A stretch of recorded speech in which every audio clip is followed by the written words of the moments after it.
radio for the masses. Headline edition, July 8, 1947. The Army Air Forces has announced that a flying disc has been found and is now in the possession of the Army. If the game is rigged, change the game. Game changer. I occasionally think how quickly our differences worldwide would vanish if we were facing an alien threat from outside this world. This is Fade to Black with your host, Jimmy Church, on the Game Changer Radio Network. Oh, whoa, whoa, whoa, whoa, whoa, whoa, whoa. Oh, how you doing? Fade to Black, what's cracking? See, that's what I get for hanging out in the chat room before the show. That was the universe just cracking me upside the head going, dude, pay attention. Focus. All right. This is Fade to Black. Today is Wednesday, June 26, 2024. I am your host, Jimmy Church. I've been looking forward to this show for a couple of weeks now, for a couple of years, for a couple of weeks. Tonight, Emily Harrison is with us. We're going to be talking about the Akashic Records.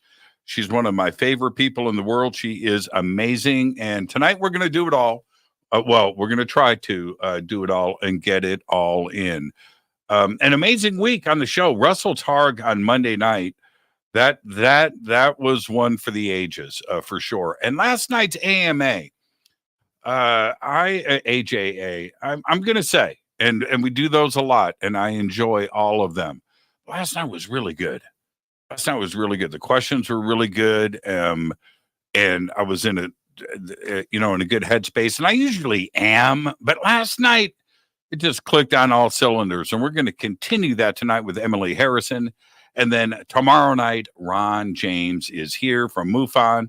He's a film director. He's a TV host. He's been at this for a very long time. And we are going to discuss four new breaking ET and UFO cases tomorrow night and much more with Ron James to close out the week here on Fade to Black. Now, I just want to remind everybody what is going on. Same thing every year. Wash, rinse, repeat. I work really hard all year long. I do stuff. I'm out there. It's great. And I try to schedule my travel, a little vacation time. It's all work in the fourth quarter. So in the second half of the year of 2024, I've got 4 major events left. And that coming up first is the 2024 Conscious Awards in Miami, Florida. Forbidden Knowledge with Billy Carson and Elizabeth Carson, hosted by Giorgio Tsoukalos. I'm the announcer. They put me in a little room backstage to keep me away from everybody. It's probably a smart move. And that is August 3rd and 4th. This is a live TV event. So what I do get to do is I get to go out in that amazing theater and warm up the audience. Yeah, it's pretty cool. It's my gig. And then coming up next is the Contact at Sea cruise to Alaska, September 6th to the 13th. And I announced this last week with Paul Hynek. Paul Hynek is now coming with us to Alaska. So tickets and information and everything are below.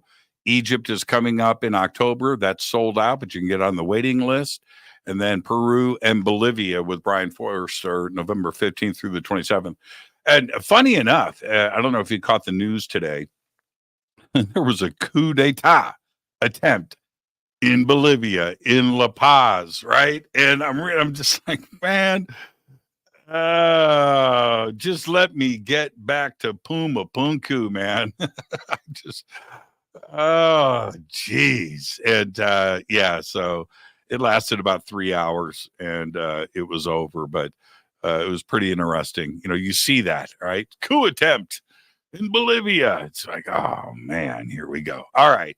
So that I'm just trying to get to December. Everybody knows this. I say this every year. I'm just trying to get to December so I can take a deep breath, celebrate the holidays with my friends and family, and relax, and then get ready for 2025. So that's the rest of the year. Tonight, Emily Harrison is with us. We are going to discuss the Akashic Records. Now, we're going to go far back to the origins and then discuss what it is. Of course, a focus on the show is how you can access it yourself. And she's also got an amazing course that you can take. And the link for that is below, so you can access your own Akashic Records. She is the founder and director of the Akashic Academy, a modern mystery school dedicated to empowering humanity through the Akashic Records. Now, this is the thing with Emily. Now, she's been on Gaia, she's been on MSN, HBO, Netflix, Thrive, Huffington Post, right? And has spoken at Harvard University. But here's the thing with Emily. All of that is not how she got on my radar. She got on my radar. I wonder if she knows this. Hold on. I'm going to bring in Emily. I'm just going to say this real quick. Yay. Hi. No, I'm on the edge of my seat. I don't know this. Hi, everyone. It was Ruben Langdon. That's what it was. And so Ruben, Ruben and I are as close as two people can be. Love that guy to death. And he's always sending me his stuff, and he sends me this thing, and I'm going through it, and I see you, and I'm listening to you, how you speak about this to the audience. And it's a deep subject, right? Mm-hmm. But you have to do it in a way that people can understand. And I'm watching you, I thought, man, she has got a way of communicating. You do. So this is what I did. I called up Ruben. You're on my screen, right? I call up Ruben. Man, who is this Emily Harrison? Yeah, man, she's amazing. I go, dude. And then I think I squeezed your phone number out of him. I think that's how it happened. Right? Didn't I call you like out of the blue? Or I think so. I'm remembering this. I was at my brother's house in Baltimore with my family, and it was right around the turn of the year. And of course, New Year's resolutions are heavy in the field, and I'm opening up and wanting ways to connect with audiences and share the Akashic Records. And then out of the freaking blue, Jimmy Church calls me. And I was so happy that you picked up, because I went back and I watched your stuff over and over again. And then I started to seek you out. And I was just because I was learning. I'm on this journey with everybody else. And I've got a lot of really good friends, and most of them that understand the Akashic Records. And I'm constantly quizzing them and bringing them on the show because I want to know more. But you had a way of resonating with me, and since then, we've become friends, and all of that is great, but you just got a way of explaining this. So with that, now it's your turn. Now you can talk. This is where I'm going to start. Okay. How does one, male or female, doesn't matter, bring the subject up with their better half, right? For the first time, how and not have a big freak out. How it's got, and it's on everybody's mind. Everybody thinks about this, right? So how do you get that done? Well, I can tell you how I didn't get it done. My story looked very similar to what you said. I was married at the time when my timeline took a shift, and I was an actress in Hollywood. And I had been, honestly, guys, I'll be honest with you, I'd been meditating and doing yoga and Tai Chi and Qigong and things to raise my vibrational energy frequency, really, so I could manifest better and I could get more acting jobs, which was working. But what was also working behind the scenes was my DNA was activating. Truly, my consciousness was expanding. And what does that actually mean for your consciousness to expand? It means that your awareness expands about your relationship to the world around you, right? So this began happening to me. And I had a moment, an experience where I didn't mean to start channeling for somebody, but I just did in that moment. And it was so profound. It changed both of our lives so much, Jimmy, that I was ready to leave Hollywood in that moment. And I needed something to facilitate this shift. Like all of a sudden, I was like, people need to know that when they slow down, when they meditate, it's going to raise their consciousness. They're going to begin to perceive what is unseen here on the planet. And I had an experience of mediumship, right? That changed everything. And I was ready to leave Hollywood behind, but I was like, how do I do it? What am I going to do? I got to study something, right? Okay, let me jump in. Okay. I'm sorry for interrupting. Had you discussed this yet with your then better half? No. So I at this point, I was still discovering myself, right? So many of us are still discovering ourselves. And Right. I didn't exactly know what it was that I even wanted to do, or like how to even have this conversation of, hey, honey, I think I'm psychic and I think other people are psychic too. And I don't really want to be an actress anymore. I want to figure out what this looks like and how I can help and heal people with this, because this is way better. I didn't know what that looked like. I was still on my journey. So as my journey took me very quickly to the Akashic Records, I had been self-studied in a lot of different things. And the Akashic Records made sense at that point in time because they are the field of consciousness that hold all information, past, present, future. So I figured any information, any healing modality, any mediumship or channeling that I needed to do could come from that space. Now I wanted to train in the Akashic Records. So I sit him down to have this conversation. And he looks at me, and I remembered this because it was a trigger. And I held it over his head for a long time. He said, acai what? And made this face to me. Ooh. I know. And I was like, oh. So it created some challenge that we did our best to work through, but there were some fundamental differences of where my soul was ready to explore. And he wasn't in that same vibrational frequency. And so it can be really, really challenging when we come up against those issues, especially in our relationships, right? Right. So let's stay right here for a second. Okay. Let's get into some theory on this. I don't do philosophy, but we're going to wax a little philosophical right now. Let's say you have that conversation. We're speaking to the audience, right? Yeah. You have the conversation and you get the reaction. Asahi, what? Right? And you get that and suddenly now there's two choices here. You can let the two ships continue to drift apart, or is there a way to bring the two ships back together? Well, it's a choice for the souls at that point. But I think here's that point that we can talk about in the conversation, is that point where the split happens and you can go two different ways. When we notice something like that in our lives, what I've come to learn through the Akashic Records, I didn't know at that time, but the Akashic Records helps me see things from this higher perspective, right?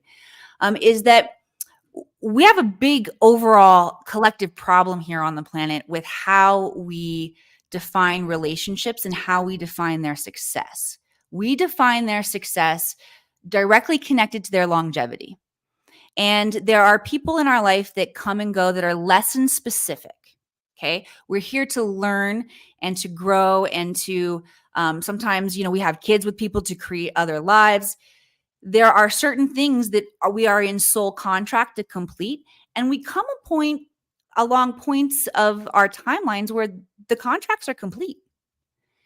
And we don't have a space or a context in modern day relationships to have that conversation. Hey, I think our soul contract is complete. How the fuck do we even know that our soul contract is complete? Well, you start to feel it inside, right? Our bodies will tell us long before our minds can wrap our heads around it and have a conversation about it. Our bodies will begin to tell us, and our emotions tell us. But here's another collective problem that we have, is that we've been taught to betray those impulses from our body. Right? Jimmy, I had a flashback to being in the 5th grade recently, and I was doing work in my records, doing some healing work, and like trying to figure myself out, right? And I have this vision, this flash of being in the 5th grade. I've got this boyfriend, and for no good reason, I just feel in my body one day that I'm done. I don't know. It's just a weird feeling. I just like, ew, I don't want to be his girlfriend anymore.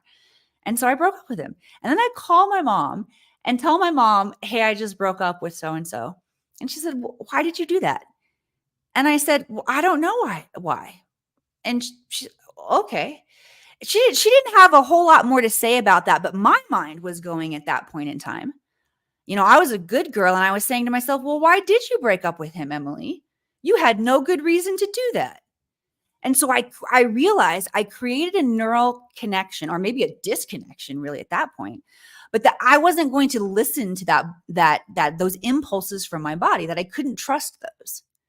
And I'll hold space that as we're having this conversation, everybody in the audience can begin to have pings in your mind about maybe the point in time when something similar happened to you, and you made a decision that you couldn't trust the feedback that you were getting from your body.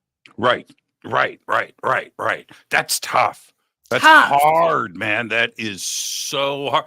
And you can look at that with like simple things like going over the speed limit. Okay, there's that. But it's the same thing. You're listening to that dude on your shoulder, right? You know, and but also the other points in your life that are probably more esoteric, that are out there and not directly a physical thing, but you are acting on an impulse, which sometimes can be the right thing, but you need to have that internal emotional discernment, right? Where you can just step back and go, okay, yeah, hold on. Well, there's a difference between instinct and impulse, right? Yes, there are big time. Our instinct comes from our intuition and what we can naturally know instantly. Impulse is the trigger response from our nervous system, and our nervous system, most of our nervous systems are still wired to our trauma. That's why this work is so important.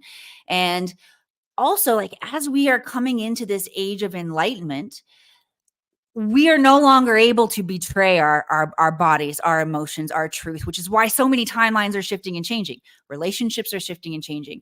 People's careers are shifting and changing, right? Our desires about what we want to get out of life and what's important are shifting and changing. This is what we want right now. Yes, it's hard. It's gritty work because we've got some untangling to do, right? But it's really important that we're standing in our truth like this. That's right. You know what's the hardest thing in the world? Probably harder than anything else. Doing the right thing. That's hard. That's work. It's easy to screw up. It's easy to do the wrong thing. That's easy. Anybody can do it, right? It's hard work to do the right thing. And you're right about that. It's discipline. Instinct, let's go back to that for a second. Instinct is one thing, impulse is another. And then I think a third thing we can add to that is that all of us have, and you can't be in denial about this, because if you are, you're just lying to yourself. We all have dark thoughts. The difference is, do you act on those? Right? Right. You understand what I'm saying? And I think I found a point that might even be before we act on those, because I've been noticing my dark thoughts too. We all have dark thoughts. Of course. You're right. We have to admit it. That's where the work gets gritty, is everything that we're seeing out in the world that we don't like. It's because there's something within us that's projecting it. We've got to do the work within. Right. Right. Sure, I forgot what I was going to say. Dark thoughts. Dark thoughts. Oh, yeah, that moment. The moment before dark thoughts. Okay. Nothing has meaning until we assign it value. Right? So I've noticed I have some dark thoughts that come up sometimes. I'm getting to the point where I can notice them without the charge attached to them. And I'm like, oh yeah, okay, that's my human thinking the dark thoughts, but I'm not going to attach value to that. And that's when I consciously redirect and then, give myself some kind of an affirmation or pat on the back or a deep breath or something to realign my energy field. So the action, the action that I'm taking is moving back towards the light, towards alignment. That's the darkness serving the light right there. Well, it is. And because, you watch a movie, just speaking of metaphors off the top of my head, nothing specific. I haven't had this dark thought lately, I should say. But let's say you're watching a movie. It's about a bank. Yeah, exactly. And it's a bank heist, right? And so you watch the movie. The next day, you're driving down the street, and you drive past a bank, and you're like, man, it'd be cool to rob a bank one day, maybe, right? You have that thought, but the difference is you don't go and plan a bank heist and go and do it, but it's okay to have that thought and then realize what a bad thought that is at attaching that value. Here's what I think is cool about that. If we trace that back to, okay, why are we having bank robbing thoughts? Because we saw bank robbing movies. This, I think, this supports a theory that I have on who is really controlling the grid of consciousness here on planet Earth, because it's not the government, it's not spiritual leaders. Okay, here are the two genres that I have extracted: storytellers and entrepreneurs. Storytellers, because they tell us where that bar is of where we're going to set our imagination, 100%. Where we go over the line, where we go back, right? And imagination, our thoughts, are the key to this whole matrix. It's the key to understanding what we've created. It's the key to understanding what is possible. So storytellers have a huge influence over us. So do the entrepreneurs, because the entrepreneurs are creating products and services that are either going to dumb us down, dumb our consciousness down, or wake us up. There's not much gray area in the middle of that, right? It's one or the other. It's going to dumb you down or it's going to wake you up. And you're right. And the storyteller part is what the ability to tell a story was the big grand step in human evolution.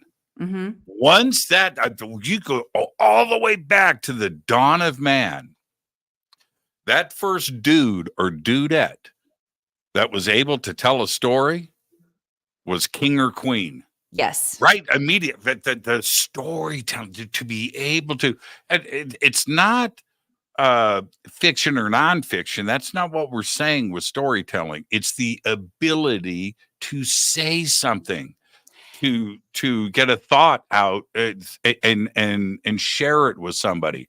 That's a really big deal. So storytelling has been influencing us since we became us. Yep. Storytelling is the gift of influence. Yeah. Yep. And look at my job. Look at your job. Right. And so, and I respect, it's an honor and a privilege to be able to do what we do. But it was your ability to tell the story that caught my attention with you. And that's very important. And people need to understand that. Communication and the ability to relay the story, whatever it may be, separates us from everything else on this planet. Yes, it's wired into our DNA. 100%. 100%. Now, a little shifting of the gears. Okay. We're staying right here on this subject, but a little shifting of the gears. We probably got ahead of our skis in talking about the Akashic Records without addressing what the Akashic Records actually are for those that may not know. So we're going to get to that in 10 seconds. Okay. But let me say this first. I used to have, at the beginning of my journey with this, a vision of the Akashic Records in another dimension that were rows of file cabinets. Yes. That was my vision. That's how I Mhm. built it. I don't look at it that way anymore. But for Mhm. those, you can kind of start there. But here's the trippy thing about that. Science is now supporting that idea. And that's the crazy part about this, that with physics and everything else, and information and the storage of information, and how particles last forever and how it exists in the cosmos, where it seems that the Akashic Records and what they are, and as a tool especially, Mhm. is supported today by science and physics. That to me is crazy, right? And I love it, but I need that so I know that I'm not just like losing my mind. That excites the heck out of me, because the next step is, how do I read them? And that's where I get to come into play for people, is taking them on a journey of not only how to read them, but as you read your own records, there's actually an opportunity to rewrite them.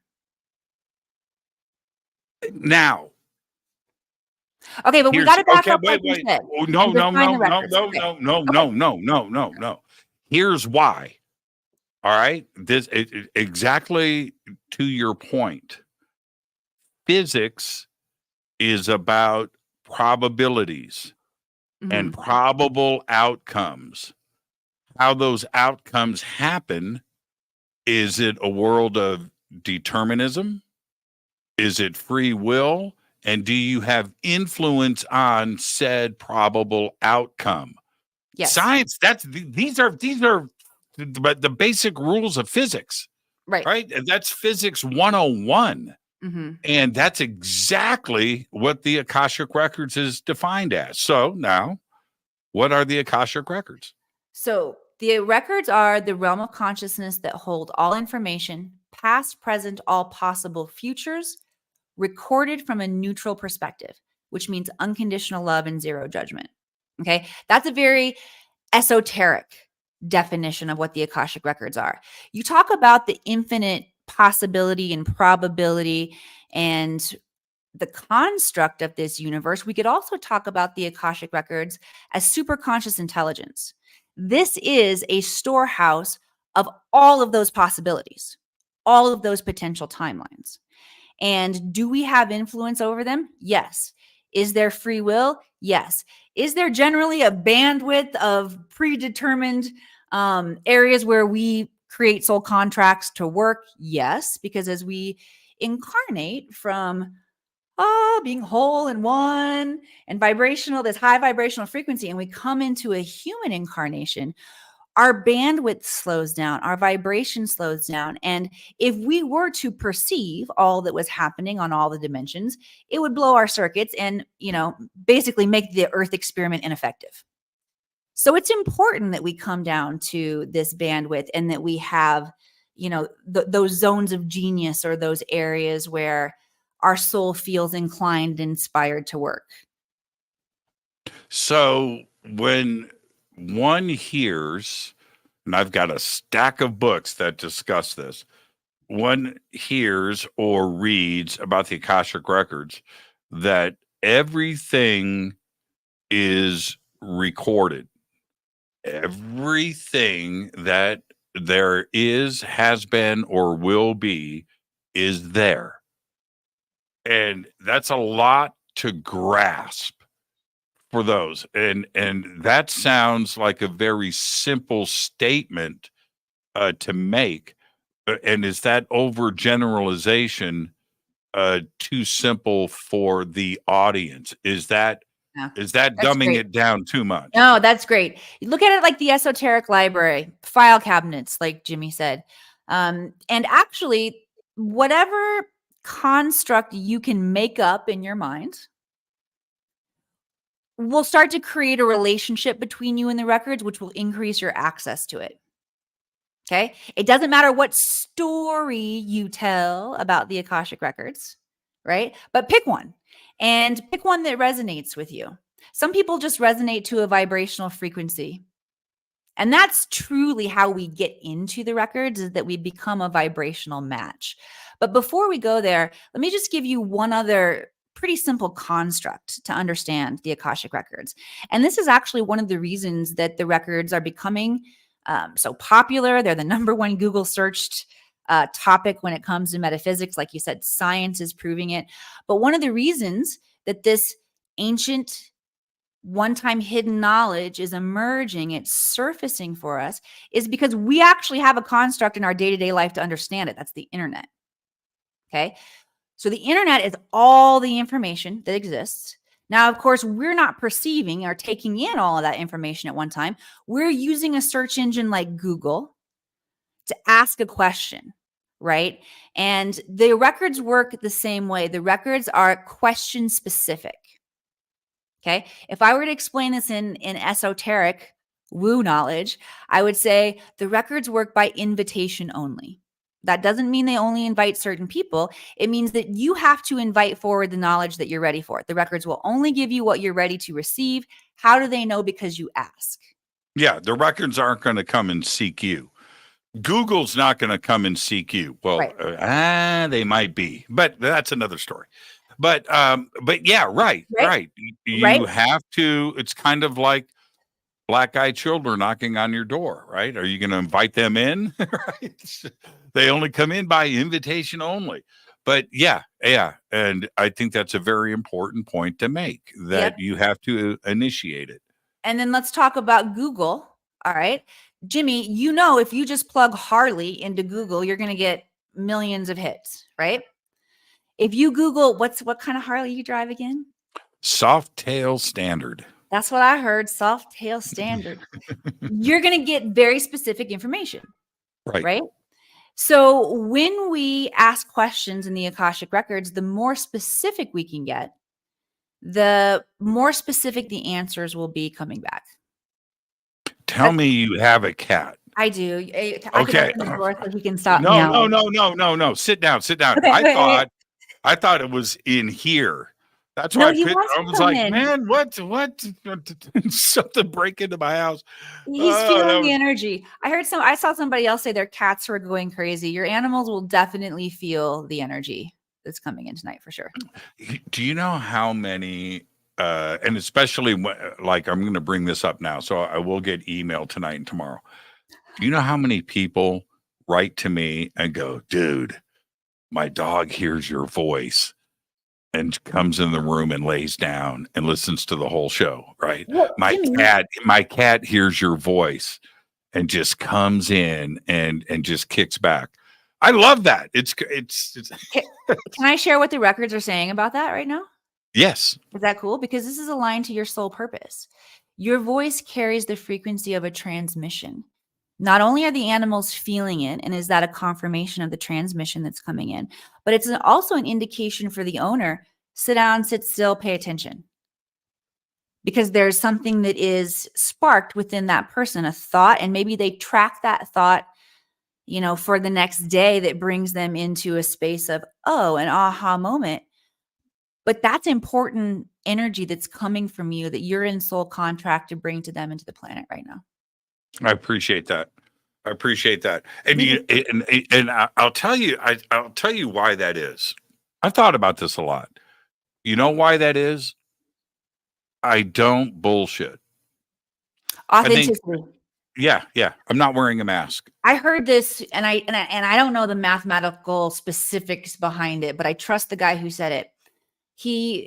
One of his teachers told him that somehow mathematically they calculated the charges of love and actually found that authenticity was 10 times more powerful than even love. I don't know if it's true or not, but it makes you think, right? It makes you think. Okay. Yeah. It makes me think of you in 5th grade breaking somebody's heart like you did. That's what that makes me think of. And, but see, I think that when we are children, we are our most honest part. We haven't learned, right, to put on a costume yet, right? To have somebody represent you. That's not really you. We haven't done that. And as adults, we then have to learn how to take the costume back off. That's a difficult thing. When I was same age as you, 6th grade, okay, I'm opening up. Here we go. I'm on Emily's couch and she's taking notes. Here we go. Yeah, yeah. I'm in 6th grade, report card in hand, right? You got to take it home and have your parents sign it. So I'm walking home from school, got the brown envelope. I open it up and I'm walking and I'm reading the back. And I got nearly straight A's. That to me was the important part, right? Okay. I flip the report card over and there's a big paragraph from my 6th grade teacher. I knew that was on the back. Yeah. That's where they write about you. Yeah, that's right. Back. That's right. And so he says this: Jimmy is overly self-assertive and constantly gives his opinion in class. He talks too much. Right? Now, it was longer, but that was that was like the opening salvo, right? Of the thing. And I didn't know what overly self-assertive meant. I didn't understand necessarily opinion, that he's inserting his opinion into class. He's, in this and that. And now I look back at that. My dad kind of talked to me about it a little bit. I didn't really understand. Mm-hmm. But looking back, my teacher was absolutely right. And that overly self-assertive, opinionated, talks too much guy, that's who needs to have this job. What if I would have reacted to that and took it personally and just wow, it would have changed me. It's a good thing that I didn't understand the words. That I'm getting chills through my whole body right now, just feeling like, yes, you were in your innocence, you were protected. Yeah, that's what I'm saying. And he was seeing your blueprint. He was seeing your energy field. 100%. He called it. He called it 100%. And I forgot about that report card for 25 years. You get to becoming an adult and you start to understand things. And then you kind of go back and go, oh, that's right. That teacher actually wrote that. Oh. But, when we're kids, we don't. And as adults, if something like that is said, what do? We put on a mask. And that's wrong. You hide who you are. And that's the other part with this is with the Akashic Records is the people that go and initiate that invitation are on a personal journey. Yeah. Right. There's something there that has brought them here. The question is, what is it? Is it relationships? Is it childhood trauma? Is it something more simple like employment, right? Or direction or the world, right? It could be something else, some kind of outside influence. But no matter what it is, it's personal to them and very important, isn't it? 100%. I know that we're all big disclosure fans, and we're excited for that bigger galactic connection. And I actually feel like there's a connection with disclosure and how the Akashic Records are being used right now to prepare us. Okay. How so? Let's stay right there. How so? Okay. Yeah. This dropped in recently. You guys are the first to hear me talk about this out loud. This is something that came in as I was meditating to speak in full disclosure now 2024 in Tampa coming up next month. And what the Akashic Records said was this. First of all, they took me back to 7 Hermetic principles, right? That we've got to remember: as above, so below, as within, so without, right?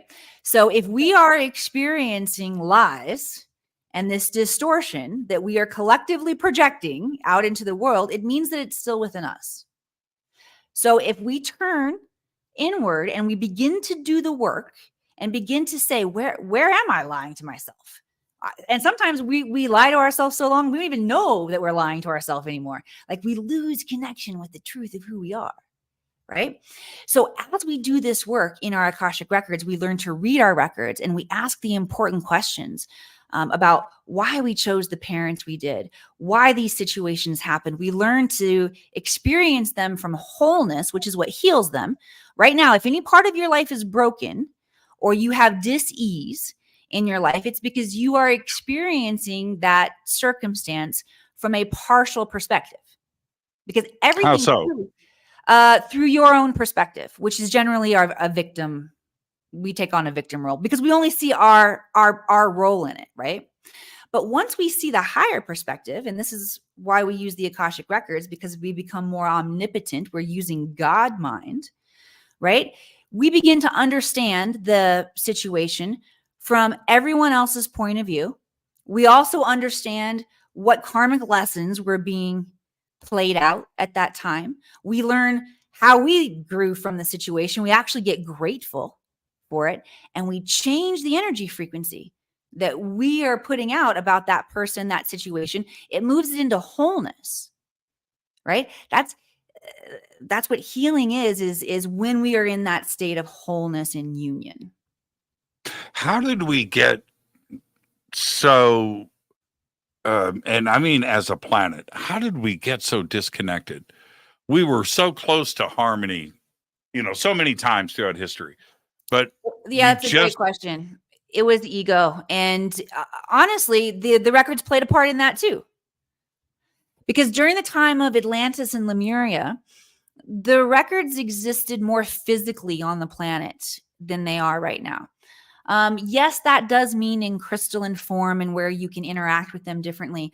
But it's only because the consciousness of that civilization was raised to a high enough frequency where it was possible for them to interact without physical things to the records, right? They learned to do it through telepathy first, which is basically what we're doing, through imagination, right? Through our clairs, through the subtle energies. But we got good enough at this at a point in time on the planet where we all had access, okay? And as the discrepancy between Lemuria and Atlantis played out, which was basically a masculine-feminine conflict. The Lemurians were more connected to nature and staying very connected to the natural rhythms. And the Atlanteans wanted to advance technology. And those things were not advancing at the same time. And as there was disagreement about how the future of humanity would progress, having access to all this higher level knowledge, we weaponized it, basically. We weaponized knowledge and we blew ourselves up. So we had the video game got reset. We built back up again in ancient Egypt. And when the matriarchal fell, we reset. Yep. So that's what we're doing right now is we're doing the work so that we are turning back on our connection to this field, right? Now, the records do physically exist here on the planet. They exist in the Om multidimensional crystal, which is under Mount Shasta. Think like deep in like the core of the earth. They also exist within each of you, though each one of us carry a copy of it within our DNA. And as our DNA is waking up, these dormant strands of DNA that science says are dormant, we're waking up. What we're noticing is that our clairs, our psychic senses are coming back online. Our intuition's coming back online, right? Our telepathy is coming back online. Our ability to self-heal is coming back online. It's a really exciting time to be here on the planet. As I don't watch the news and a lot of what's going on out there, but I know it looks bad in what the storytellers are painting. If you've studied the 7 Hermetic principles, you also know the principle of opposites. If you don't, I'll give you the abridged version right now. That is, everything exists in a vibrational frequency that can be dialed in a direction to opposite spectrums. Here's an example. Fear and potential are the same energy exercised in opposite directions. 100%. So as much, right? As much 100%. negative is out there, we get to turn it into positive right now. 100%. It's so easy to apply to life. All right.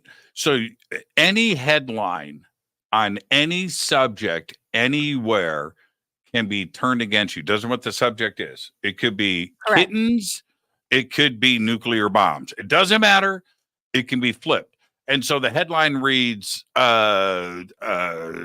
cheddar cheese will kill you. Man, I'm really good at improvising. That's the headline. So what can you deduce from that? Well, immediately 180 degrees you can deduce from that. Cheddar cheese extends your life, right? It's like you can apply that to anything. And here's another example of that kind of flip-flop. And I don't know how we got here, but it's the way it is. I'm driving to Contact in the Desert. Okay. And so I've got a couple hours to get there and host this party on Thursday. I got to get on the road. I'm packed, I'm on the road. But I need rubber bands. I need rubber bands for my t-shirts so I can roll them up, wrap them up with rubber bands and throw them out to the audience, right? Okay. Take somebody out. So I need rubber bands. So I'm pulling out of town, pull into Rite Aid to get some rubber bands. And I pull up, and in front of me, and it's hot. It's like 105 degrees, really hot. And in front of me are two old guys, white guys, gray hair, both of them. I'm going to say 70 years old, both of them, sitting on the ground, leaning against Rite Aid. Okay? All right. Now, just me saying that, this audience is already picturing something in their mind. And that's wrong. Whatever it is, you've built something up. And I refuse to do that. I just don't. So I get out of my Jeep and I turn to those two guys. I said, hey, man, what's up? What's up? And I walked in this. When was the last time some stranger came up and said hello to these two guys sitting on the sidewalk? Nobody. Mm-hmm. How did we get here? How do we develop the, people will walk around and avoid, and that's wrong. So I go into the store, Emily, I get my stupid rubber bands. I come back out, and one of the guys gets up and he comes up to me and he goes, hey, man, can you buy me something to eat? I said, I don't have any cash. I said, oh, wait, what? You just want, okay. I said, let's go. I needed to get to Palm Springs, right? Now I could blow this guy off, right? I don't have any money. I got to go and leave me alone, right? Or I can say, what's more important in the world right now? Me getting to Palm Springs, into a posh hotel, hanging out with beautiful people in an air conditioning, lobby and seeing friends, or turning to this guy saying, I can put the world on hold. I can. Dude, let's go. And I grabbed him. We walked back in to Rite Aid, and I said, buy whatever you want. What? Dude, buy whatever you want. And he did. He did. Because he knows who you are. He did. Cool. And so we walk up and he's got everything. And I said, hey man, how about a bag of mixed nuts? And he goes, I don't have any teeth. I said, okay, let's get some ice cream. And so anyway, it doesn't matter. We loaded, and so we step up to the cash register, Emily, and he goes, hey man, I haven't smoked a cigarette in 2 weeks. I said, get a pack of cigarettes. Yes. Yeah. Goes, Lucky Strikes. And the lady talked about Lucky Strikes. And I tell her, I said, 2 packs of Lucky Strikes. And she rings this thing up, and I run my credit card, and he goes back outside, made his day, right?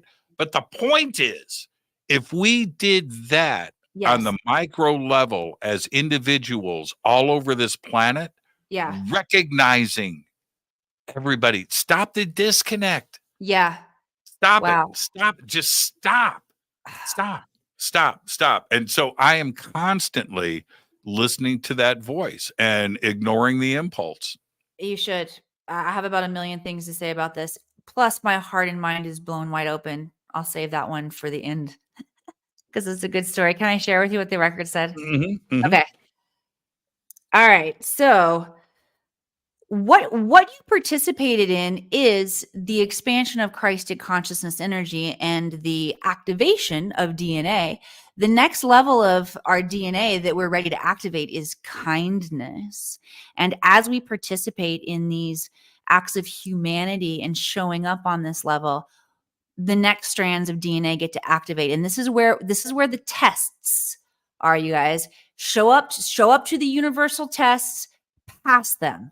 Okay? All you have to do is be nice and be a good human. The other thing that the guides wanted to say was the next skill that you got, you actually said it as you were talking. You said, I can put the rest of the world on hold. Jimmy Church, how does it feel to be a master of time and space and pause the time-space continuum? Because that's actually what you did in that moment. Yes, I agree with that. And Yeah. you know what else? With that, putting that pause on, you do it because at that moment, I was given the gift. I was gifted with this opportunity. Yeah. Right? Now, it's people look at this the opposite way. You know, oh, he's getting something for nothing. He's out there. If somebody's life is so messed up that the best they can do is walk up to a stranger in a parking lot and ask for food, you need to stop and recognize what's really going on. You put the world on hold. That's what you do. That's a gift. You are given a gift right there. And it was, you know, and I drove away. Well, man, now I got to get to Palm Springs. Right? And I'm driving away going, man, thank you, universe. Right? Thank you. Thank you for that. Thank you for that opportunity. Just thank you. Yeah. So good. Okay, here's the mind blow part. But I'm still a dick. Don't think I'm not a dick. I'm still a dick. Don't think he's nice, y'all. Okay. All right. Here's the cool bookend on that. It's still blowing my mind. I went to that conference as well. And you gave me a very stern reprimanding for not coming up to see you because I saw you for a brief moment and I'm thinking I'm going to see him again, and then I didn't. We almost got divorced over that. You know that, right? You were mad. I was mad. I was pretty mad. I was at that conference too. And on my way to the airport, my dad's taking me to the airport to fly back to Reno. I wanted to stop and get some candy for the plane, y'all. I actually, this is funny. You know what I was getting? Chocolate covered acai berries. No lie. So I'm checking out. I'm getting my chocolate covered acai berries. I'm standing there in line and I'm two people back. And the woman in front of me is fumbling around and her card's not working. And we keep trying. And it's 5 minutes at this point. And she finally gives up and she leaves. She's paying with her EBT card, which is a food stamp card. If you don't know, I know because I've been on food stamps twice in my life. And I'm not anymore, which I'm very grateful for. And as I see her going out, I'm thinking, you can fix that. Like you've been in that position before. When I first got my EBT card, supposed to make me cry. I didn't know that Costco didn't take EBT. So I went and loaded up my cart with all my food for my kids, right? And I get to the front of the line and they're like, sorry. I'm like, fuck. Right. Yeah. And I've been there. Right? And so I told the lady, I said, just put her ticket aside. I ran out. I said, hang on, don't leave. Went back in and got her groceries. And yeah, it felt beautiful to hand those to her. And she said, hi, I'm Jan. And I said, hi, Jan. That's so awesome. That's and that's like the bookend on that trip. So Jimmy, I don't think that that's a synchronicity. I think that is a moment that we can dissect if we choose to assign meaning here in this moment, because we talked about disclosure. Maybe that's the next step that we all get to step into is humanity. Like, where can you bring more humanity? And that makes sense because they're not going to show up here getting shot down. They're not going to, they can show up here and have a personal exchange with you. But if you're not vibrating in a frequency of humanity, it's not going to work. Furthermore, your fear and things are going to get triggered. Like you haven't done enough work yet, but this is where to work next.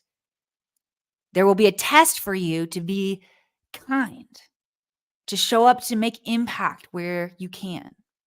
And if you take it, you jump up to the next level. It's a gift. It's You know, it's a gift. It's a gift. No matter what. And trust me, I have been broke. Mm-hmm. But the opposite of broke. Mm-hmm. Really, right? I mean, Mm-hmm. really bad. And so I get that.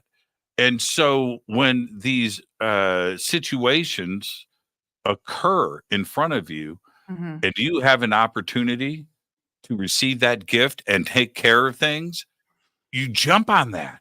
Yeah. You absolutely, because no matter what, no matter where you are, there's somebody out there that wants your life. Mm-hmm. Think Yes. about that. No matter what, no matter how bad you got it, Mm-hmm. there's somebody out there that wishes they were you. Yes. So you really, you take advantage Mm-hmm. of that. One last thing, and then we'll take a break. I want to share another story. I have a lot like this because you know what? It's one of my great pleasures in life is to just randomly do stuff like that. And so it was Christmas Eve, and I'm at the supermarket buying Christmas Eve stuff because we're having guests over at the house. So I've got champagne and food, it's holiday stuff, and things in the cart. And this lady in front of me has a wreath.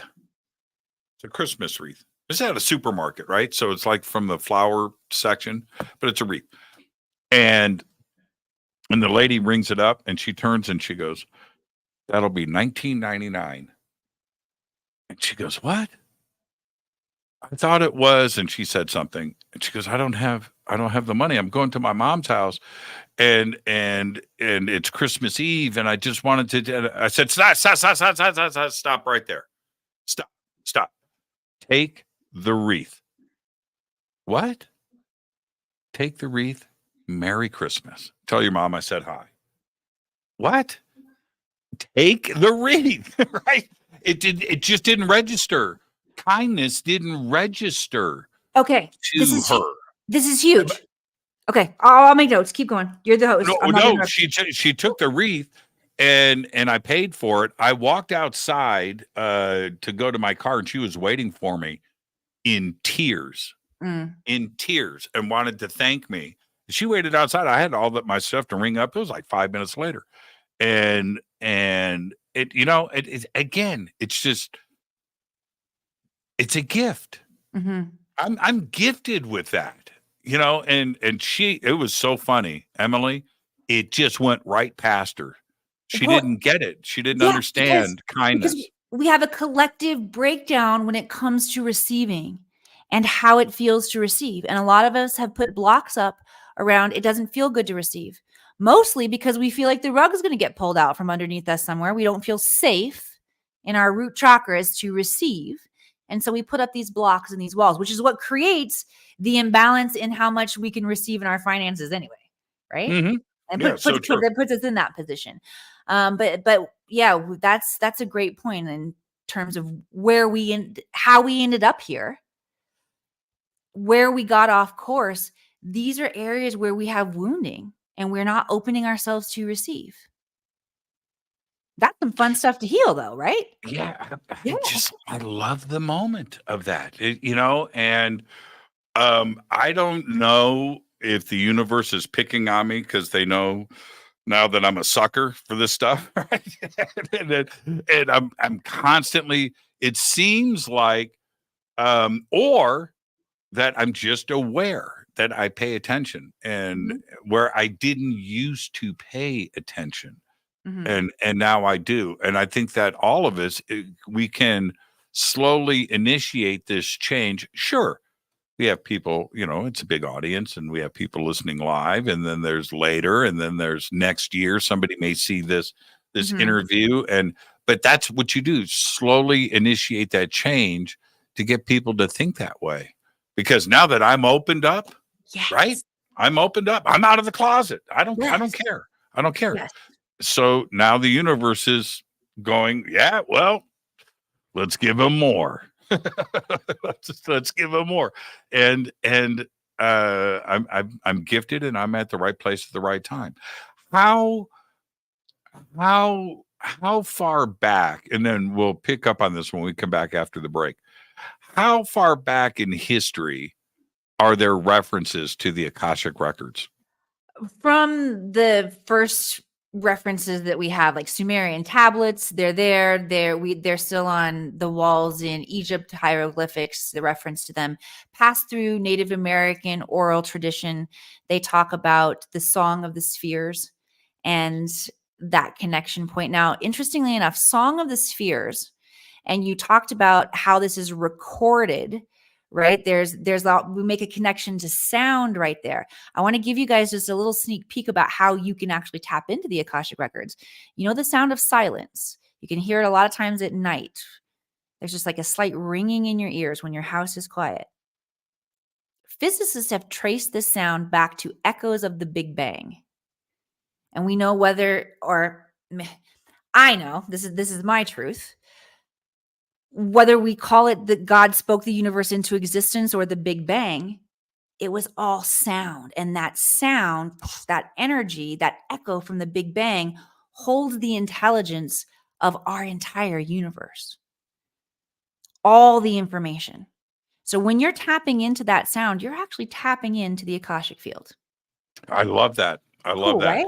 When the originations of this and how it happened was quite by accident.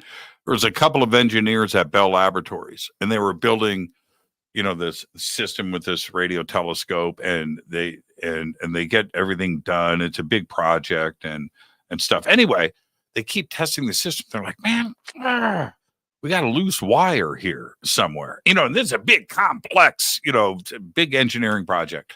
So they keep going through and testing and no, man, I still hear it. Don't you? I do. I hear it. They're listening right there. Yes, I hear it. It turns out the system was fine. They were listening to the universe. Right? And that's and suddenly, and these guys ended up winning Nobel Prizes and everything else, but that was the sound of the Big Bang and the resonant frequency of the universe. Mm-hmm. How crazy is that? Wow. And that is that sound has always been there. We hear it. We're antennas. I think nature, Mother Earth, Gaia, the rest of everything resonates off of that frequency, and it's been there forever. And forever is a really long time.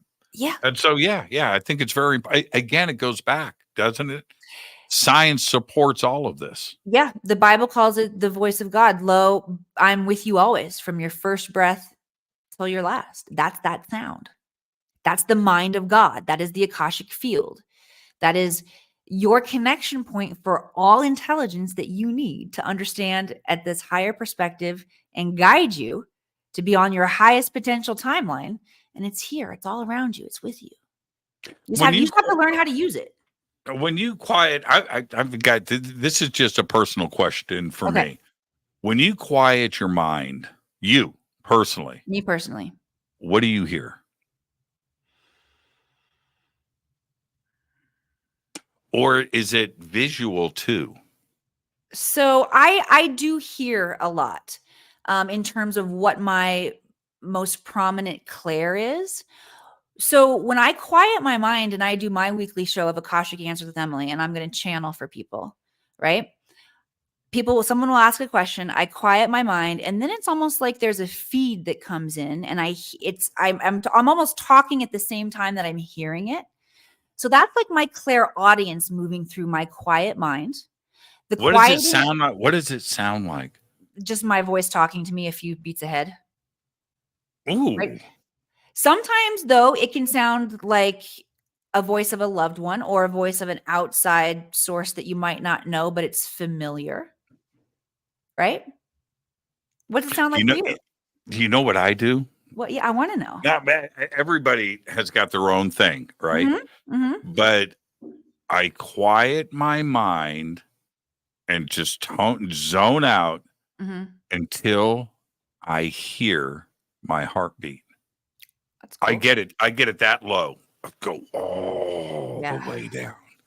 Just all the way down until that when I get there, I'm clear. There's no distortion, right? There's nothing cluttering and interfering, and that's what I do. And so it takes me a few minutes to get there. Cool. Right? Yeah. But the process of doing that is extremely relaxing. And then, but I only let it go for a couple of seconds. I get there and then I'm cool. I'm cool. I back right back out. If I stayed there, I might not come back. I can say, what do you think would happen if you stayed there? I know. I think about that all the time. I do. When I'm riding my Harley and I get into the Zen state, which it's really gnarly when it happens. And there's two things are happening at the same time. You have to stay extremely alert and aware because you're driving, right? Okay. So you have everything that is, but all of that runs on autopilot, right? Your eyes, your observation, obstacles, looking ahead, braking, shifting gears, speed, alertness, right? All of that. But that goes into autopilot.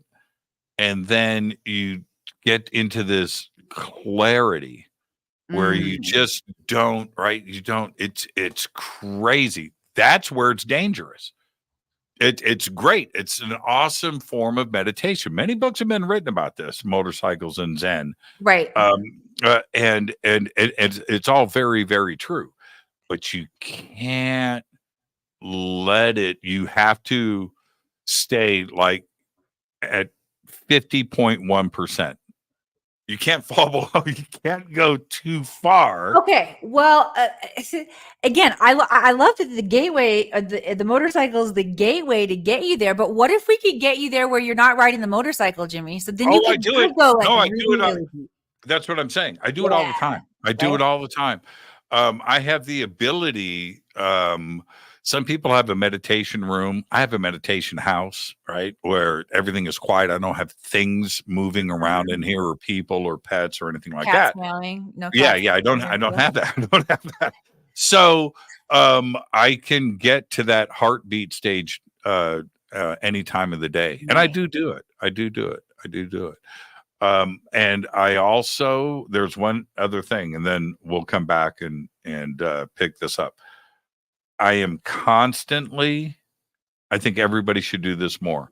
I'm constantly stopping and thanking the universe. Yes. Constantly. Yes. I just stop and I'm just like, thank you. Just letting you know. Yep. And I apologize for bad thoughts all the time. I do. I say cancel to mine. Cancel. That's good. I like that. I just go straight for it. I'm sorry. Didn't mean it. Didn't mean it. Okay, let's back up. All right, let's take a break. Let's get that in. Emily Harrison is our guest. We're talking about the Akashic Records. This is Fade to Black. Stay with us.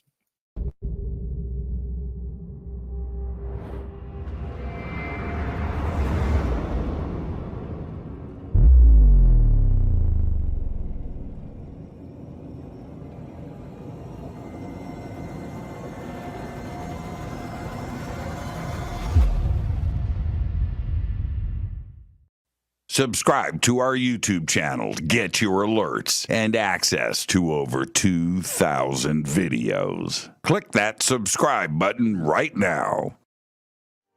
Go to jimmychurchradio.com and get the Fade to Black official podcast. 2,000 episodes, all of them commercial free for just $2 a month.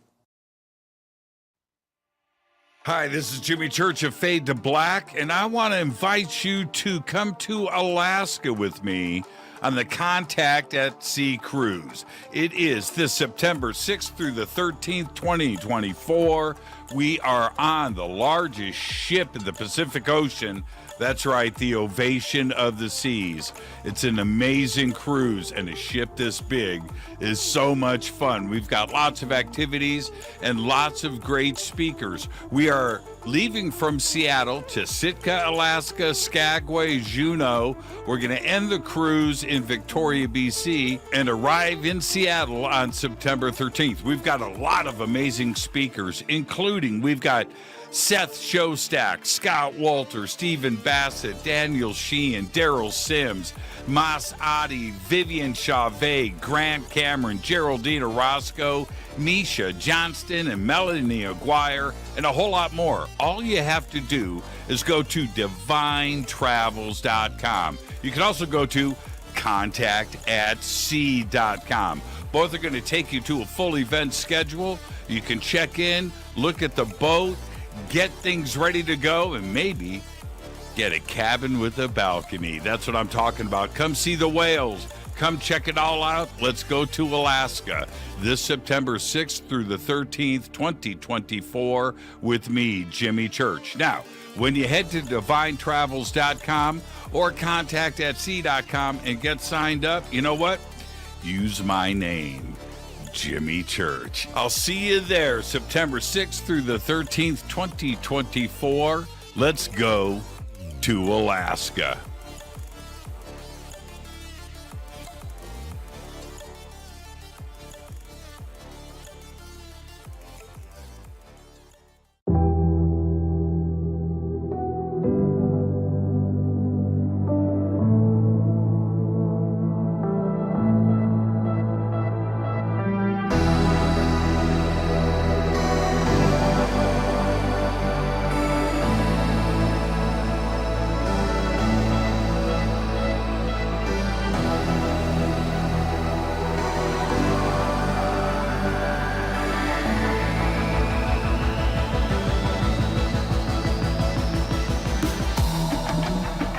This is Jimmy Church. Please visit and explore Egypt this October 3rd through the 14th, 2024 with Billy, Elizabeth, myself, and very special guest and the #1 podcaster in the world, Sean Kelly.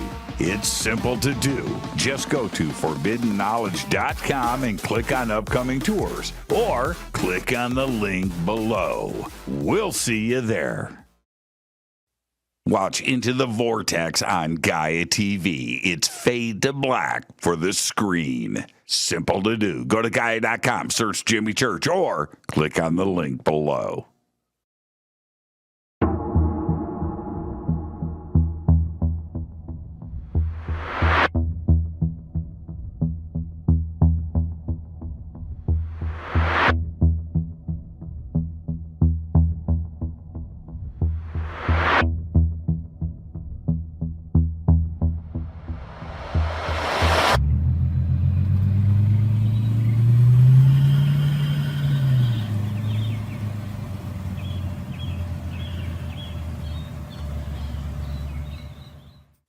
Follow Fade to Black on Twitter @JChurchRadio. Get all of the show updates every single day. It's now called X, but who cares? How you doing? Jimmy Church here. Special announcement. Get your Fade to Black t-shirts. That's right. Help support the show. Help support everything that we do over here. We've got 2 t-shirts. We've got 2 ways to get them. Get your Fade to Black t-shirt today. Go Beckley Teppy. Go to jimmychurchradio.com and become a Fadernaut. Get a membership. That's right. Everything is commercial free. You have access to downloads, and you get to call yourself a Fadernaut. River Moon Coffee, makers of the Fade to Black blend. Truly the best coffee on planet Earth. Just visit rivermoonwellness.com or their Amazon store. It's all simple to do. You can check out the Fade to Black blend, the Game Changer blend, or any of their Black Moon Wellness products. It's the only coffee I drink. It is the best, and it's Doc. Again, rivermoonwellness.com.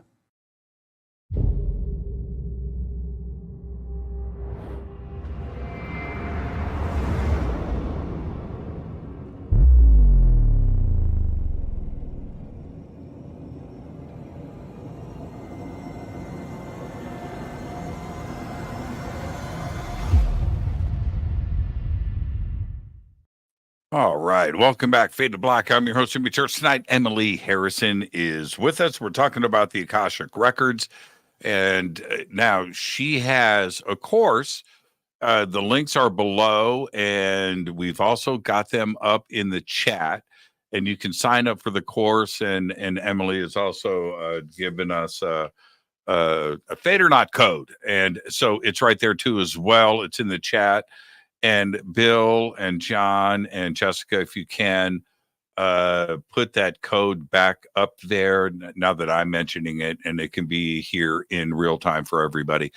Now, Emily, let's start to break this down a little bit. And I think, look at your cat's tail.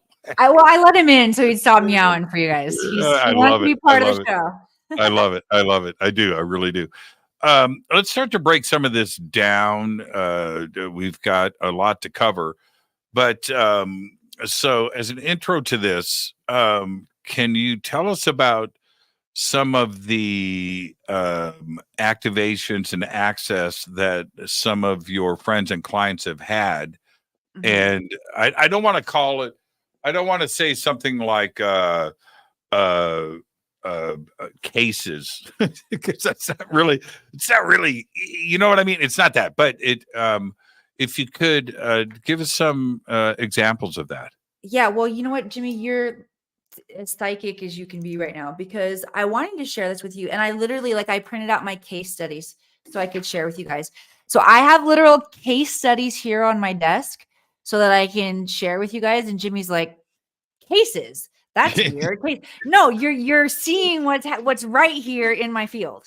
Right. As opposed to, I mean, because I don't, this is me, Emily. Yeah. I don't look at it as like therapy or a session, but I do. And it's not like it, you know what I mean? So that's just me. And I look at it differently. I look at it as an access to, well, obviously past, present, and future, but access to something that isn't necessarily in front of you, whether it's another dimension or another frequency or whatever. It's for me, it's more like a journey or traveling. And so give us some travels, examples of traveling. Yeah. Well, what makes this program really unique is that not only are you learning how to read your own Akashic records, not only are you learning how to read the records, but you comprehensively read your own records. And you have the opportunity to rewrite them. So aspects of your life that you have, I call them miscreations, things that, relationships or jobs or timelines that we've gotten ourselves into that don't represent what our highest potential is. And that's what the records are here to do, is to help us understand and step into our highest potential, right? That's what we're required to do for the evolutionary mission that we all took. It looks unique for each one of us, but that's the mission that we all took. All right. And so when we can tap into higher mind and we can heal enough of our dense karma that is keeping us in those fucked up situations and lower timelines, right? Then we tap into what I call our extraordinary genius. And each one of us has creative genius that we are here to leave legacy and to change the planet with our creations. Now, humans can very easily interpret that as physical creations, legacy creations, your show, Jimmy, or books that people write, or academies that people create, right? It's also about what you're creating in your family, what you're creating for yourself, what you're creating in terms of what your relationship with money looks like. All right. I already shared with you guys some of my journey in the Akashic Records. My colleagues say I moved from food stamps to fortune. I've been able to create a multi-six-figure business. I'm a college dropout. I dropped out of college at 19 to move to Hollywood to become an actress, right? But as I moved into my timeline, my mission, not only did I discover new skills about myself, which you will as you go through this process. Anybody who is awakening will discover new skills about themselves, right? But I was able to break my old, I'll call them oppressive karmic belief systems that I had that kept me playing small, that were, a lot of them were generational, that were handed to me, right? So I was able to break those as I was stepping into my highest timeline. So you asked about other people. I've got my girl Kat here. Kat went through a really gnarly cancer diagnosis where she had like single digit survival percentages, right? And she said, "Oh, fuck no, that's not how I'm rolling." And she began to work in this higher state to understand where these emotional connections were made for her. Okay, so an example is the areas where she had cancer were in her feminine parts, like her sexual feminine organs that make her feminine. And in her family, it wasn't okay to be a girl. It was better to be a guy. And so this is what she created. And she had incredible success in the financial world. Like, I can't remember. She told me her closing rate one time, and I'm like, what? 99% of people who came to her, she was able to get connected, and she awesome. But it all fell apart. So she went through her diagnosis and healing, recognized that one of her true loves and passions was connecting with animals. So she started talking and connecting with animals more, and then created her own business, teaching other people how to connect with animals. And when I say created her own business, it's not like she's doing $100 sessions for people. She's actually training people with their animals how to connect with them so that they can continue that relationship. Right? She's making an incredible difference on the planet. Okay, my guy Robert here, he's awesome. He's a project manager, so very like logical mind, right? He lost his wife to cancer 11 years ago, and had a desire not only to be able to connect with her, but also he wanted to, and is in the process of, writing a field manual for men specifically whose partners are diagnosed with terminal illness and all of the different ways that they need to show up, right? So there's actually there's an organizational part of this. It's called the Atlas Project, right? And so we go into the records and we're opening the records of the project, and we're getting the specifics on how to create it and how to birth it out into the world to help people.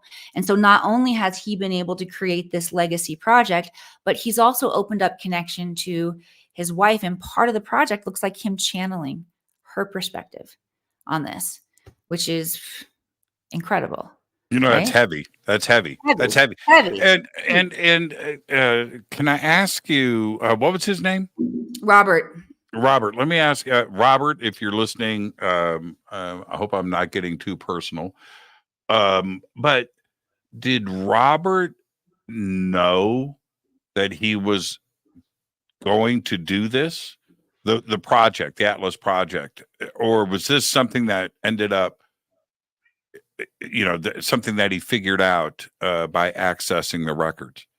Right. So Robert had this in his heart, and he knew that he wanted to create this project. So I taught him how to read the records, and then we used that process to begin calling through and creating this. So that's exactly my point. Yeah. That is a perfect example of the Akashic Records as a tool. Yes. Right. And all of this, it doesn't matter who you are. It doesn't matter. And I say this all the time. I need people to resonate with this. You have something that you want to do, Yes, but you don't talk about it. yes. Only you know that. Right. It's inside of it. And whatever you don't, and it's always in the back, get off your lazy butt and make yourself happy. Do it. Access the records. Yes. You let this out. And go. It's the game-changing paradigm shift. It's what we need to do. We must follow our joy. That is the way out. We have been programmed through distortion to stay connected. It's a collective belief system where we are, it's like we have an attachment to suffering. And we need to clear that and follow our joy. Follow your passion. That is what will lead humanity out of the challenge that we're in. And get out of the victim game. 100%. You're Get out powerless. of the victim game. You're powerless. Get out of to the be a victim victim. game. 20 years ago, look, I'm not Tony Robbins, and I'm not some self-help guru. I'm not. But all I know is my own experience. And 20 years ago, I was broke. I had kids that I had to feed, no job, things were, and I was playing the victim game. And the other part about that, Emily, was that nobody was going to come up to me and just hand me a check or go, okay, do this or do that. But, no. And so I did everything on my own. I figured out a way to get back into school. You got resourceful. All of these things. And once I figured out, you know what? It's not the man holding you back. It's part of it. Yeah.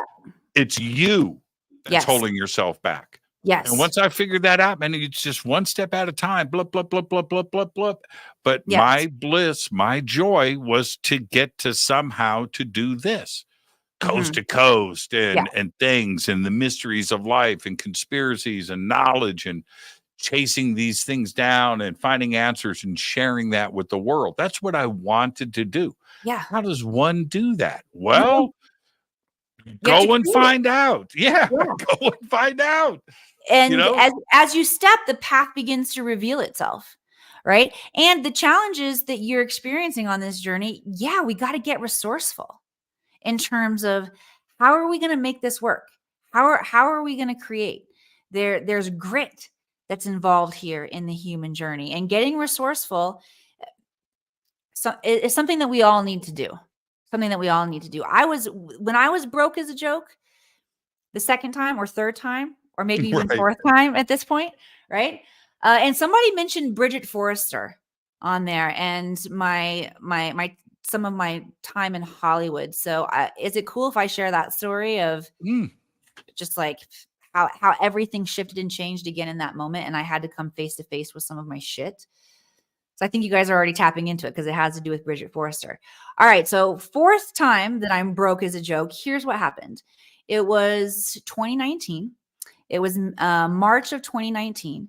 And Mike and I, this was Mr. Acai. We made it a long time from that point until 2019. And it's a karmic relationship, meaning that we are soulmates, but we were working out specific karma. And it was very clear that our relationship was complete, and we loved each other and still love each other very, very much, and aren't doing a great job. I'm still fucking this one up, if I'm very honest with you guys, but we're not doing a great job in terms of redefining our relationship and co-parenting, because there's a lot of pain and trauma that came from this breakup. And not only did we split, but he got fired from his 6-figure job, which was the cush for us. I mean, it didn't matter if I didn't make any money in a month because we had his salary, right?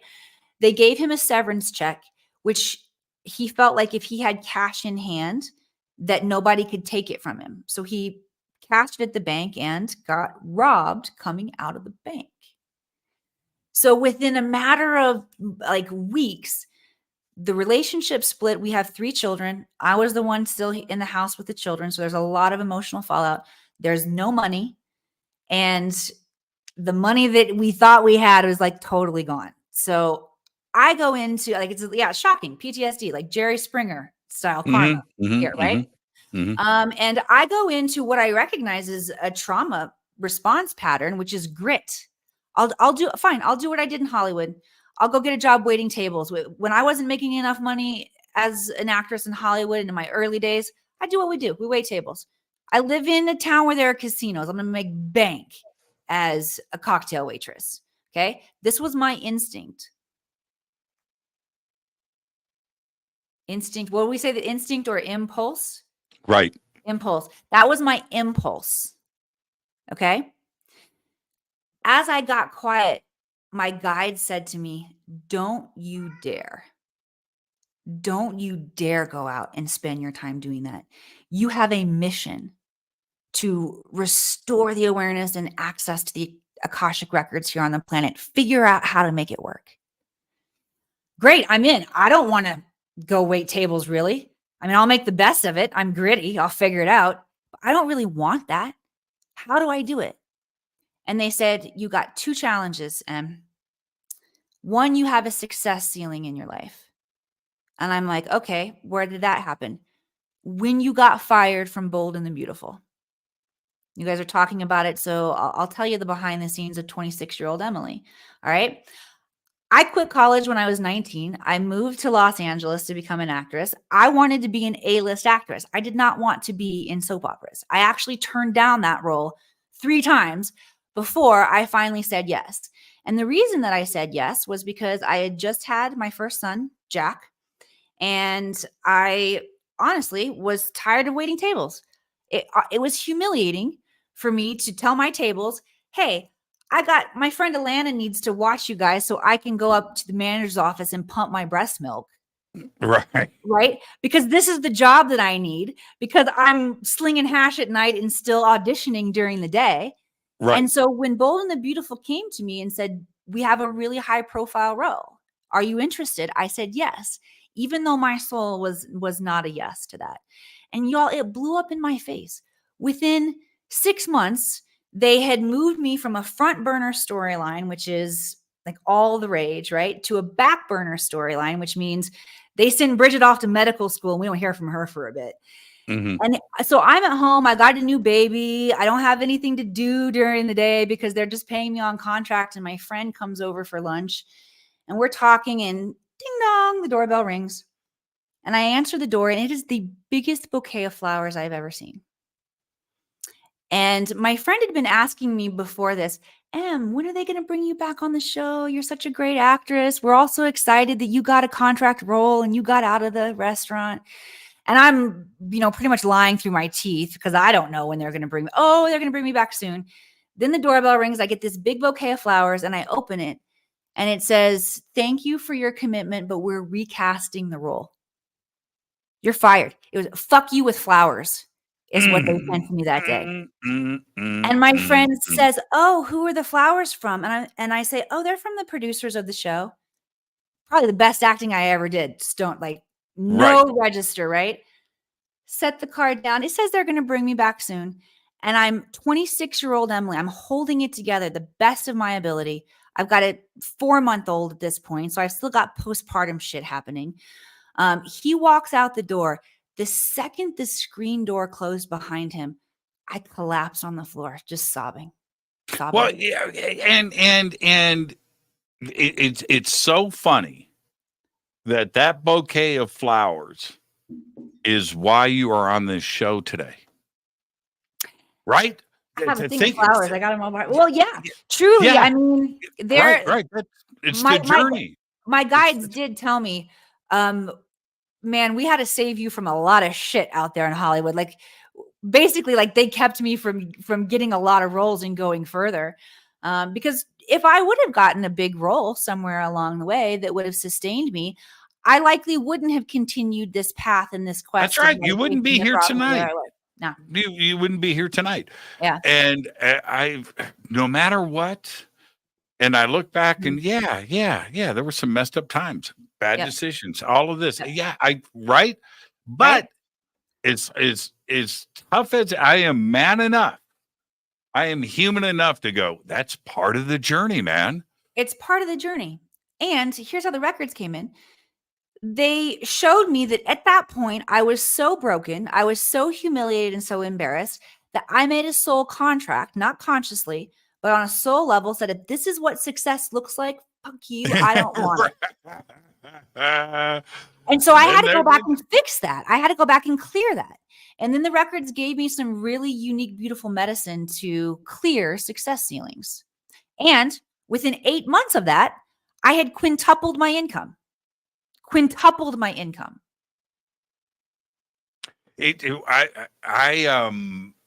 said that I wouldn't ever share this, but I'll say it now. Last week or 2 weeks ago, 3 weeks ago, I had the actor Thomas Jane on the show. Okay. All right. Now, trip on this. I'm telling everybody this is how it went down.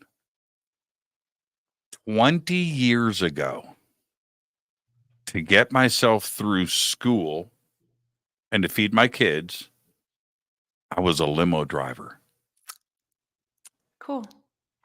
for Thomas Jane. That's cool. Okay, now, so one day, Thomas, I love you, brother. I'm just going to tell the story. I told him I wouldn't say it on the air. Screw it. It's a perfect opportunity. Oopsie. So one day we're driving around Hollywood, and I'm taking him to, like, he's speaking at the LA Film Academy or something, you know, and you know, I'm his driver. We've, you know, we've become friends, you know, over this summer. So he's in the back, and I'm going to school for broadcast, for journalism, right? For radio. And I'm very excited. I've got plans for the future, right? I'm broke. I'm driving a limo, but I'm making moves, right? So, and I've got this vision of this radio show that I want to do, which is sports and UFOs. And so Thomas is in the back of the car. And I go, dude, I'm just going to tell you, man, I'm going to school for broadcast and journalism. And he's looking out the window. You know, he's like, all right, well, okay. I don't even, you know, it's, and I said, I'm gonna do a radio show.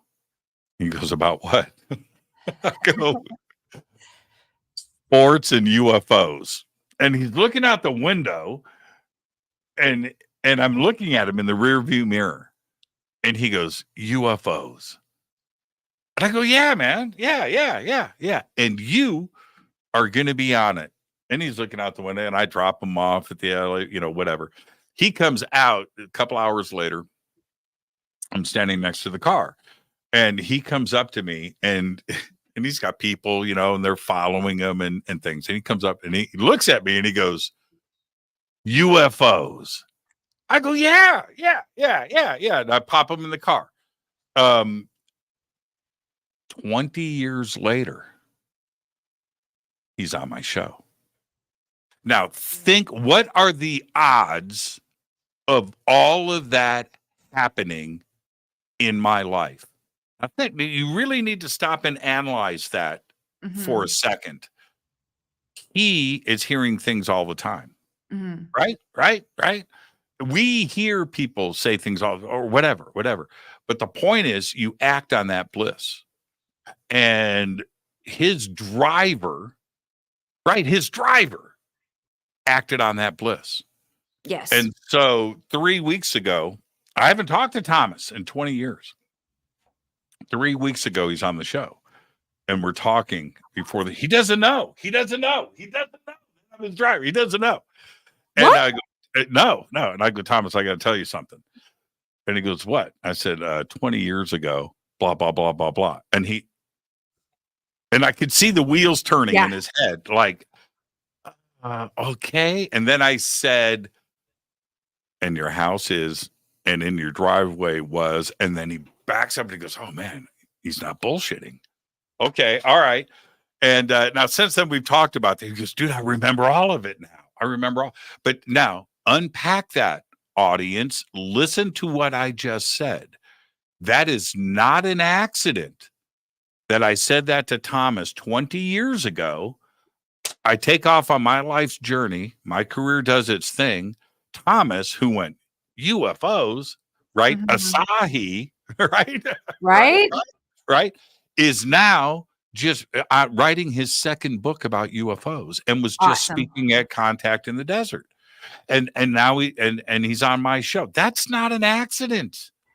Well, remember back in the beginning of the show, you talked about how science is able to establish and show us all of these field of possibilities, and how do we influence it, right? You influenced it. That's 100%. There's infinite possibility that moves into probability, that moves into reality as the vibration gets consecrated, as you think about it, as you hold the space for that, as you take the actions for that. That's how you manifest. That's what it looks like.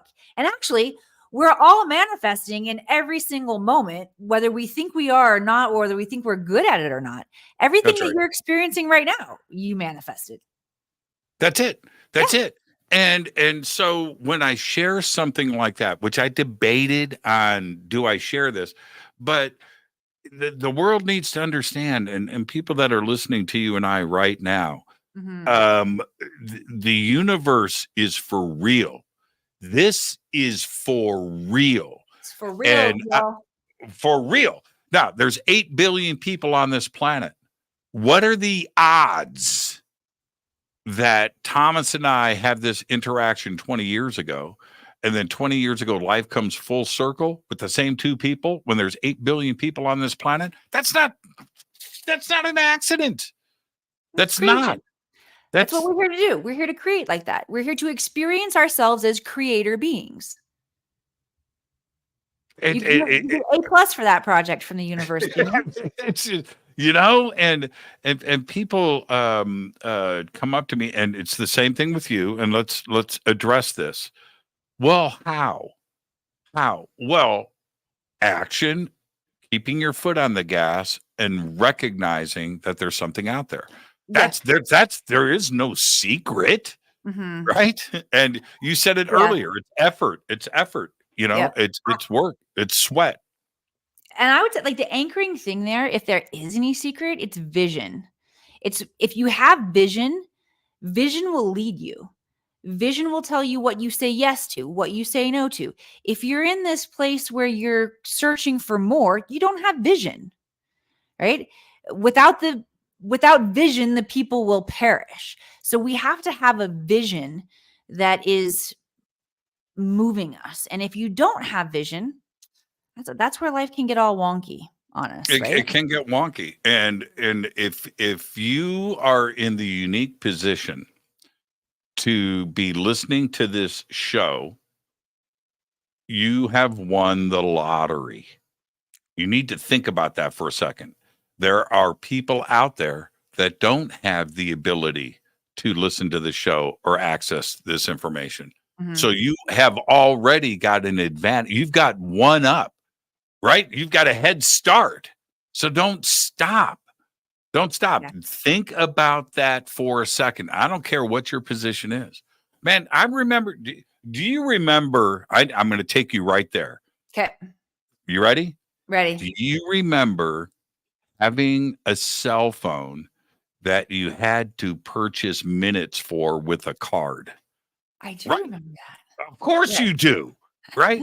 And there was nothing more, it's like a humbling experience looking at your phone. Man, I got 98 minutes left, or and I can't afford to buy another card for $10. So I could remember you had to up your phone. You remember you had to punch in the code. Well, you're reminding me of that movie that Justin Timberlake was in it, and Amanda Seyfried, I think it was time or running out of time.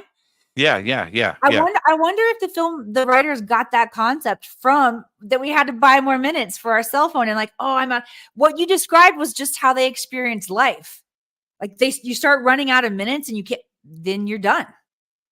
And so when I say things like that, I didn't read about this. I went through these experiences.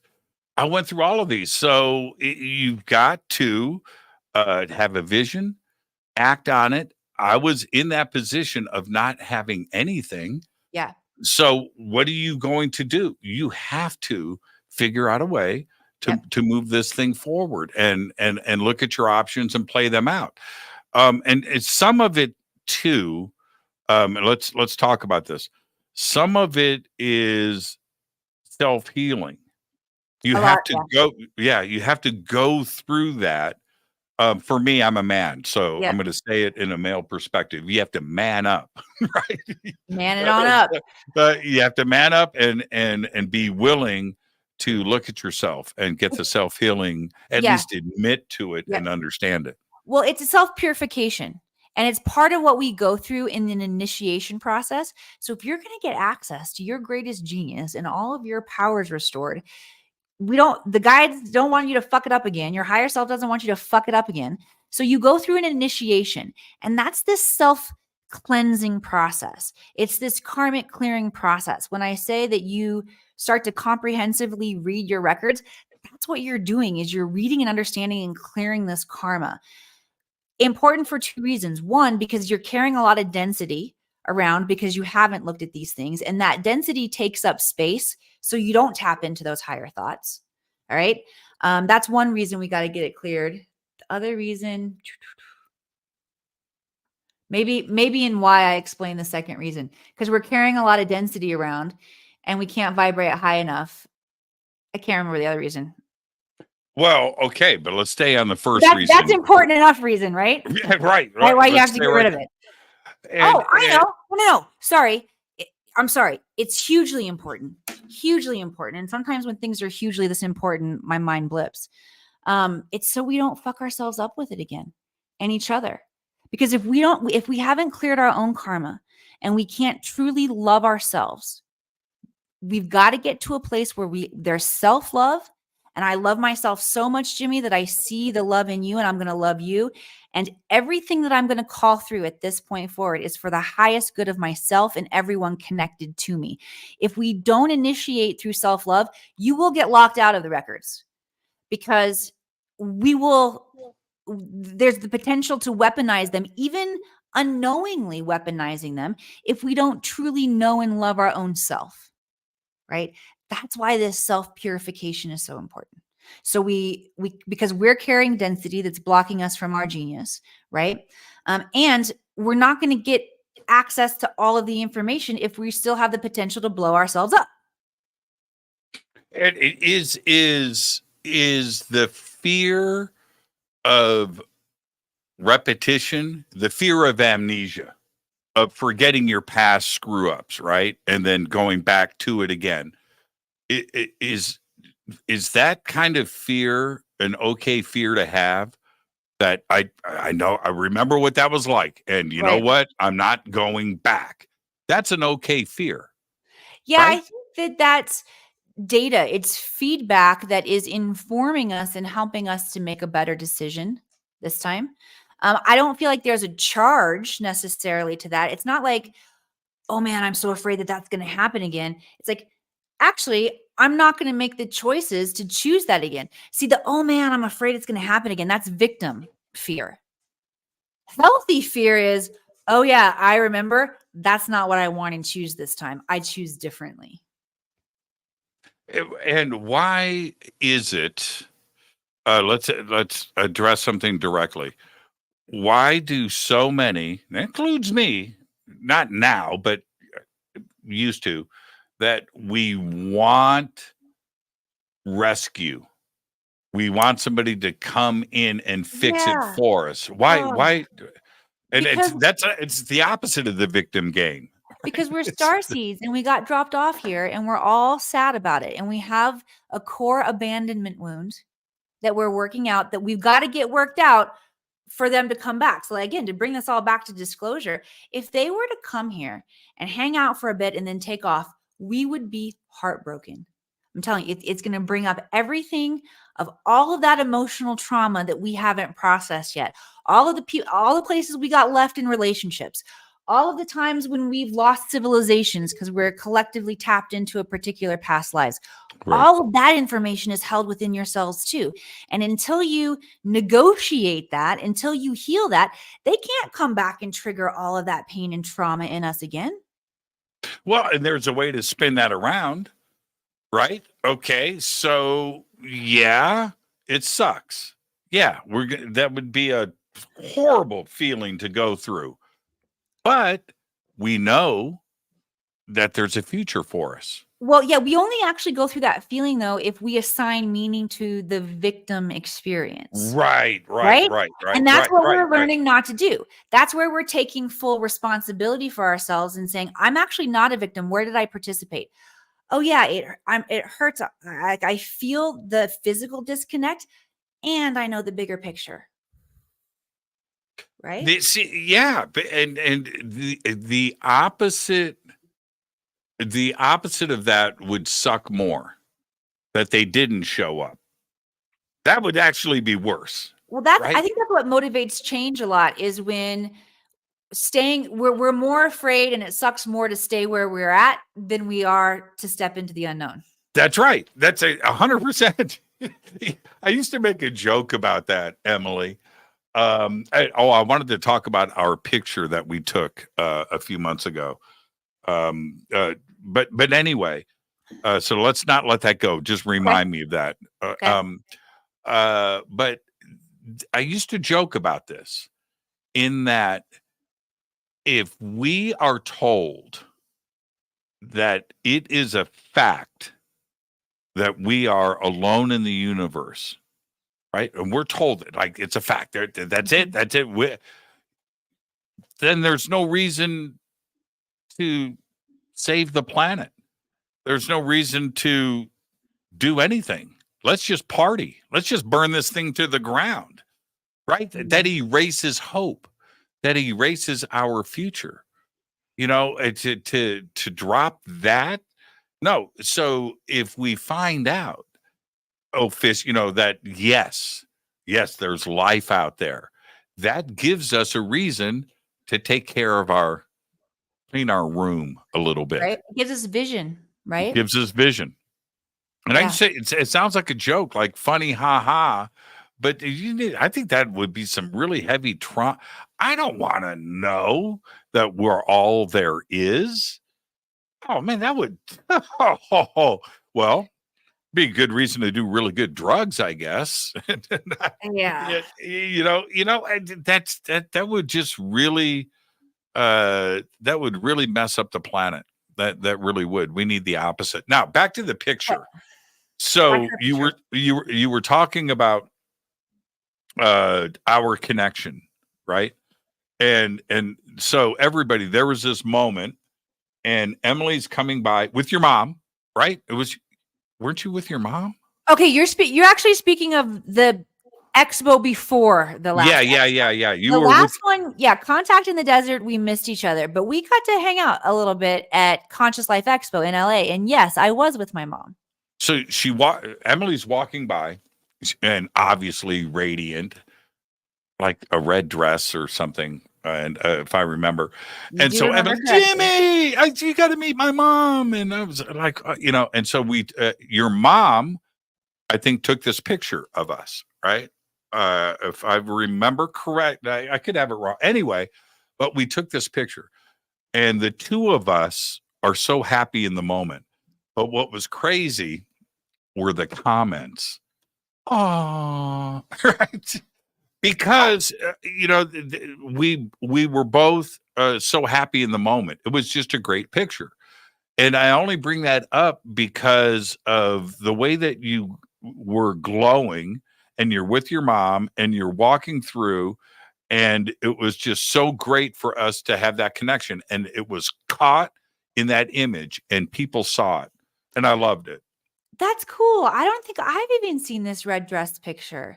I have a different picture of us, and my hair's pulled back, but I wasn't wearing the red dress in that one. I know what you're talking about. I'm gonna go troll your timeline and find this picture. Okay. Okay. Yeah, and don't blow a fond memory of mine. Yeah, I'm pretty sure your mom took the picture of you were in a red dress, right? I was definitely in a red dress. That was the day that I was speaking there. One of the days that I was speaking at Conscious Life Expo. It was so great to see you there. And before I let you go, a couple of more points. What are the stages of the course? What can people expect, and how do you you know what I mean? There's got to be a I'll give you guys a breakdown. First, I want to share with you that I had my team create a special code, like you said, where the first 100 of you can get 30% off. That's especially for you guys here tonight. So make sure you get the code if you want to order. Here's what the training is going to look like. It's a self-study training. So you're going to get to go at your own pace. You will get access to 17 modules. Okay. It's going to take you 4 months to go through this. All right. This is a life-changing process. I don't want you to expect it to happen. Slam, bam. Thank you, ma'am. This is a commitment. But over the course of the next 4 months, Once a week, you're going to get a new module. Okay. It's going to come to you in your email. If you have any problems, you reach out to us, but we're going to take really good care of you. It's going to be super easy. Here are the stages you're going to go through. First, you're going to learn how to read the Akashic Records. I'm going to share with you a super simple way that my guides gifted to me that will take you into the records. And you're going to start working through all of the stuff that's going to come up, like, am I doing this right? How can I trust that I'm getting the right answers? We're going to take care of all of that in the beginning so that you're comfortable with this process. Okay. Then we go into phase 2, which is that self-purification. This is where you're going to be reading your own Akashic Records, rewriting them. If you find that you have fucked up trauma with money and that you've written something like I did, and victim consciousness around money, you get to rewrite it. All right. Same with your relationships. So phase 2 is going to be the healing, the clearing, the transformational aspect where you're seeing what you haven't seen about yourself over the course of your life. Then we move into phase 3, where you get to tap into your unique genius. And we do things like forward, backward travel in time, like visiting past lives, future lives, astral travel. You'll work in the dreamscape. These are things that not only activate your DNA, but are going to turn on your genius and help you think differently about your life. And when you have different thoughts about your life, you are going to jump into different timelines. Okay. We have support. It's a self-study training, but we do office hours every Friday.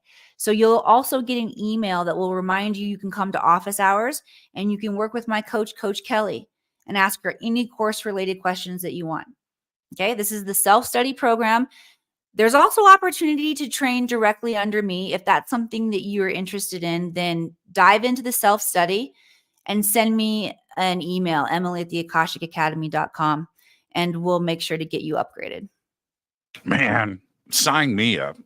I'm in. Come on, Jimmy. I'm in. Ridiculously fun.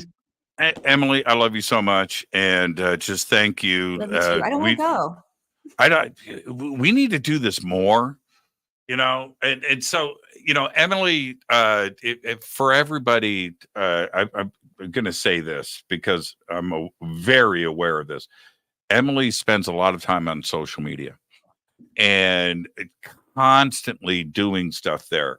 Go follow her and get her into your timeline, because it is one of the brightest parts of my day when I get to go through that with Emily. And I watch it all. I do. Do you? I do. I comment. I do. And so everybody just go and do that. Her social media presence is absolutely amazing. Emily, keep doing what you're doing. Thank you so much. You too, Jimmy. You're one of the hardest working guys in the business. I love you. Thank you, Love guys. you back. Thank you, faders.